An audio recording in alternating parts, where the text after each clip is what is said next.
नमस्कार विद्यार्थी मित्रांनो, तर आज आपण अभ्यासणार आहोत इयत्ता 11वीच्या वाणिज्य संघटन व व्यवस्थापन या विषयाचे प्रकरण 4 व्यवसाय संघटनांचे प्रकार भाग 1 या प्रकरणाचा स्वाध्याय भाग 2। पुढे जाण्यापूर्वी तुम्ही जर चॅनलवर नवीन असाल तर चॅनल नक्की सबस्क्राईब करा, तसेच बेल आयकॉन प्रेस करा। यापूर्वी आपण या प्रकरणाचा स्वाध्याय भाग 1 अभ्यासलेला आहे। तो भाग तुम्ही पाहिला नसेल तर तो नक्की पहा, त्याची लिंक खाली डिस्क्रिप्शन बॉक्समध्ये दिली आहे। चला तर मग पुढील स्वाध्याय पाहू। आज आपण अभ्यासणार आहोत प्रश्न क्रमांक 2, संज्ञा किंवा संकल्पना स्पष्ट करा। चला त्यामधील पहिली संकल्पना पाहू। पहिली आहे एकल व्यापारी व्यवसाय। चला त्याचे स्पष्टीकरण पाहू।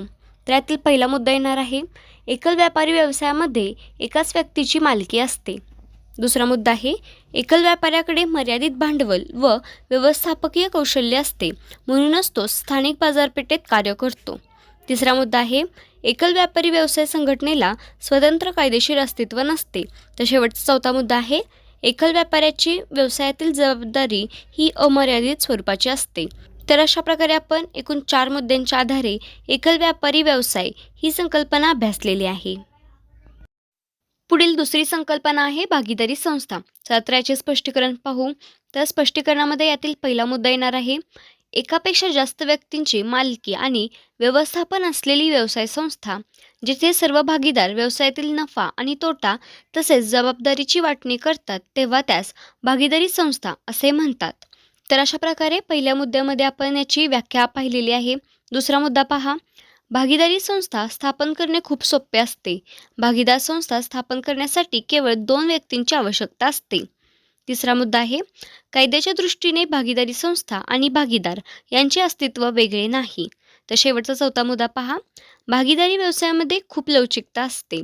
भागीदार जेव्हा आवश्यकता असते तेव्हा व्यवसायामध्ये बदल करू शकतात। तर अशा प्रकारे आपण एकूण 4 मुद्द्यांच्या आधारे भागीदारी संस्था ही संकल्पना अभ्यासलेली आहे। पुढील तिसरी संकल्पना आहे अविभक्त हिंदू कुटुंब व्यवसाय। याचे स्पष्टीकरण पाहू। तर यातील पहिला मुद्दा येणार आहे अविभक्त हिंदू कुटुंब व्यवसाय फक्त भारतातच अस्तित्वात आहे। हिंदू वारसा हक्क कायदा 1956 नुसार हा व्यवसाय चालविला जातो। पुढील दुसरा मुद्दा पहा, अविभक्त हिंदू कुटुंब पद्धती व्यवसायाच्या मालमत्तेवर कर्ता आणि सहकर्ता यांची संयुक्त मालकी असते। तिसरा मुद्दा आहे कायद्याच्या नजरेतून अविभक्त हिंदू कुटुंब व्यवसाय पद्धतीमध्ये व्यवसाय व कुटुंबातील सदस्य एक आणि सारखेच मानले जातात। तर शेवटचा चौथा मुद्दा पहा, अविभक्त हिंदू कुटुंब पद्धती व्यवसायाचे व्यवस्थापन कर्ता करतो। कौटुंबिक व्यवसायामध्ये हस्तक्षेप करण्याचा अधिकार सहकार्यांना नसतो। तर अशा प्रकारे आपण एकूण 4 मुद्द्यांच्या आधारे अविभक्त हिंदू कुटुंब व्यवसाय ही संकल्पना अभ्यासलेली आहे। पुढील चौथी संकल्पना आहे सहकारी संस्था। याचे स्पष्टीकरण पाहू। तर यातील पहिला मुद्दा येणार आहे भारतीय सहकारी कायदा 1912 नुसार सहकारी तत्वानुसार आपल्या सभासदांच्या आर्थिक हितसंवर्धन करणारी संस्था म्हणजे सहकारी संस्था होय।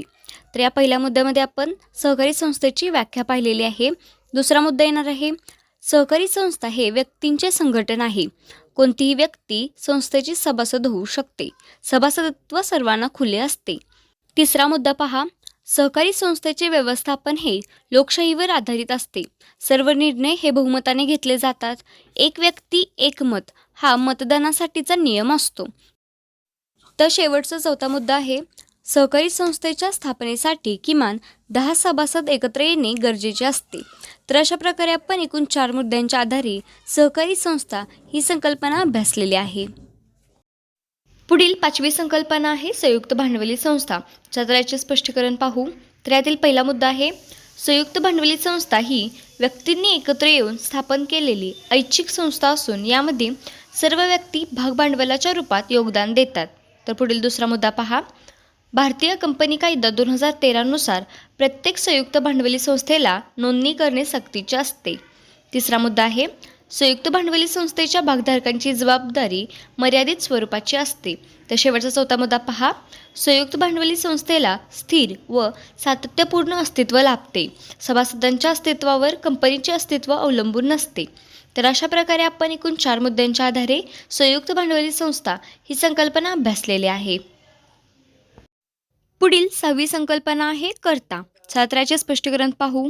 तर यातील पहिला मुद्दा येणार आहे एकत्र हिंदू कुटुंब पद्धतीतील वरिष्ठ व्यक्ती ही कुटुंब प्रमुख असते, त्याला कर्ता असे संबोधले जाते. दुसरा मुद्दा येणार आहे, कर्ता हा एकत्र हिंदू कुटुंब व्यवसायाच्या एकत्र मालमत्तेचा संरक्षण करता असतो. तिसरा मुद्दा आहे, एकत्र हिंदू कुटुंब व्यवसायाचे व्यवस्थापन कर्ता करतो. तथापि कोणतेही निर्णय घेण्याअगोदर कर्ता कुटुंबातील इतर सदस्यांसोबत चर्चा करू शकतो. तर शेवटचा चौथा मुद्दा पहा, एकत्र हिंदू कुटुंब व्यवसाय पद्धतीमध्ये कर्त्याची जबाबदारी ही अमर्यादित स्वरूपाची असते. तर अशा प्रकारे आपण एकूण 4 मुद्द्यांच्या आधारे कर्ता ही संकल्पना अभ्यासलेली आहे. पुढील 7वी संकल्पना आहे व्यवस्थापन समिती. चला याचे स्पष्टीकरण पाहू. तर यातील पहिला मुद्दा येणार आहे, सहकारी संस्थेचा कारभार हा व्यवस्थापन समितीच्या हाती असतो. महत्त्वाचे निर्णय हे व्यवस्थापन समितीच्या मार्फत घेतले जातात. दुसरा मुद्दा आहे, सभासदांनी निवडून दिलेल्या प्रतिनिधींचा समावेश व्यवस्थापन समितीमध्ये असतो. तिसरा मुद्दा पहा, सहकारी संस्थेचे दैनंदिन प्रशासन व्यवस्थापन समितीमार्फत पाहिले जाते. त्यांच्याकडून संस्थेचे उपविधी तयार केले जातात. तर शेवटचा चौथा मुद्दा आहे, सहकारी संस्थेच्या व्यवस्थापन समितीचे सदस्य हे मानधनावर संस्थेचा कारभार पाहतात. त्यामुळे व्यवस्थापनात काम करण्याचा त्यांचा उत्साह कालांतराने कमी होतो. तर अशा प्रकारे आपण एकूण 4 मुद्द्यांच्या आधारे व्यवस्थापन समिती ही संकल्पना अभ्यासलेली आहे. पुढील 8वी संकल्पना आहे नामधारी भागीदारी. 7चे उत्तर पाहू. तर यातील पहिला मुद्दा येणार आहे, जो भागीदार भागीदारी संस्थेला आपले नाव देतो त्यास नामधारी भागीदार असे म्हणतात.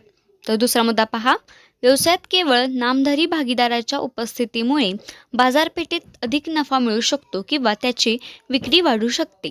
तिसरा मुद्दा आहे, भागीदारी संस्थेमध्ये नामधारी भागीदाराला गृहीत धरले जाते व सर्व श्रेय भागीदारी संस्थेला दिले जाते. तर शेवटचा चौथा मुद्दा आहे, भागीदारी संस्थेच्या फायद्यासाठी नामधारी भागीदारांना प्रवेश दिला जातो. तो भांडवलात योगदान देतो आणि व्यवसायाच्या नफ्यात वाटेकरी असतो. तर अशा प्रकारे आपण एकूण 4 मुद्द्यांच्या आधारे नामधारी भागीदारी ही संकल्पना अभ्यासलेली आहे. तर अशा प्रकारे आज आपण प्रश्न क्रमांक 2 संज्ञा किंवा संकल्पना स्पष्ट करा हा प्रश्न अभ्यासलेला आहे. परीक्षेमध्ये तुम्हाला हा प्रश्न एकूण 6 गुणांसाठी विचारला जातो. म्हणजेच तुम्हाला 3 प्रश्नांची उत्तरे लिहायची असतात. तर प्रत्येक प्रश्नास 2 गुण असतात. त्यामुळे आपण स्पष्टीकरण लिहिताना प्रत्येक प्रश्नाचे एकूण 4 मुद्दे लिहिणे अपेक्षित आहेत. पुढील प्रश्न तिसरा आहे, खालील घटना किंवा परिस्थितीचा अभ्यास करून आपले मत लिहा. तर या प्रश्न क्रमांक 3 मध्ये आपल्याला काही घटना दिल्या जातील, त्याच्यावर आधारित काही प्रश्न असतील, तर त्याची उत्तरे आपल्याला इथे लिहायची आहेत.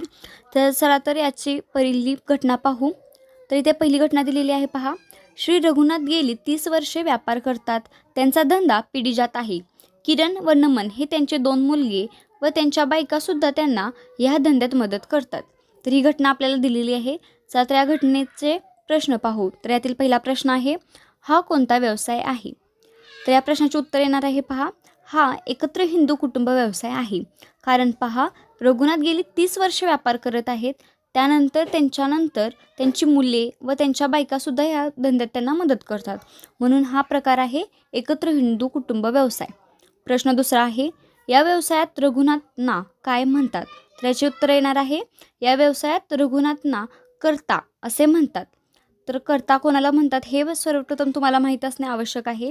एकत्र हिंदू कुटुंब पद्धतीमध्ये वरिष्ठ व्यक्तीला कर्ता असे संबोधले जाते. त्यामुळे याचे योग्य उत्तर येणार आहे, या व्यवसायात रघुनाथना कर्ता असे म्हणतात. पुढील तिसरा प्रश्न आहे, किरण व नमन यांना काय म्हणतात? तर याचे उत्तर आहे, किरण व नमन यांना सहकर्ते असे म्हणतात. तर अशा प्रकारे आपण ही पहिली घटना जी दिलेली आहे तिचा सविस्तरपणे अभ्यास केलेला आहे. तर पुढील दुसरी घटना पहा, श्री सावंत सनदी लेखापाल व श्री तांबे वास्तुविशारद हे दोघेही पेशा चालवतात. ते एकत्र येऊन ST फर्म्स नागपूरला सुरू करतात. तर अशी दुसरी घटना आपल्याला दिलेली आहे. चल तर या घटनेवरील आपण प्रश्न पाहू. त्यावरील पहिला प्रश्न आहे, वरील व्यवसाय ओळखा. तर या पहिल्या प्रश्नाचे योग्य उत्तर येणार आहे, वरील व्यवसाय हा भागीदारी व्यवसाय आहे. तर या प्रश्नामध्ये पहा, श्री सावंत व श्री तांबे हे दोघे येऊन ST फर्म्स नागपूरला सुरू करतात. त्यामुळे यामध्ये 2 व्यक्तींची मालकी व व्यवस्थापन आहे. त्यामुळे याचे योग्य उत्तर येणार आहे भागीदारी व्यवसाय. दुसरा प्रश्न आहे, त्याच्यावर टिप्पणी करा. सदराचे उत्तर पाहू, एकापेक्षा जास्त व्यक्तींची मालकी आणि व्यवस्थापन असलेली व्यवसाय संस्था, जेथे सर्व भागीदार व्यवसायातील नफा आणि तोटा तसेच जबाबदारीची वाटणी करतात, तेव्हा त्यास भागीदारी व्यवसाय असे म्हणतात. पुढील तिसरा प्रश्न आहे, वरील व्यवसायात कोणत्या 2 पेशांची उदाहरणे दिली आहेत? चला याचे उत्तर पाहू. वरील व्यवसायात पुढील 2 पेशांची उदाहरणे दिली आहेत. त्यातील एक आहे संधी लेखापाल, तर दुसरे आहे वास्तुविशारद. तर अशा प्रकारे आपण आपल्याला जी दुसरी घटना दिलेली आहे, परिस्थिती दिली आहे, त्याच्यावरील तिन्ही प्रश्नांचा अभ्यास केलेला आहे. अशा प्रकारे आपण प्रश्न क्रमांक 3 घटना किंवा परिस्थितीचा अभ्यास करून उत्तरे लिहा या प्रश्नाचा सविस्तरपणे अभ्यास केलेला आहे. असेच नवनवीन व्हिडिओ पाहण्यासाठी आपला चॅनल नक्की सबस्क्राईब करा, तसेच बेल आयकॉनही प्रेस करा.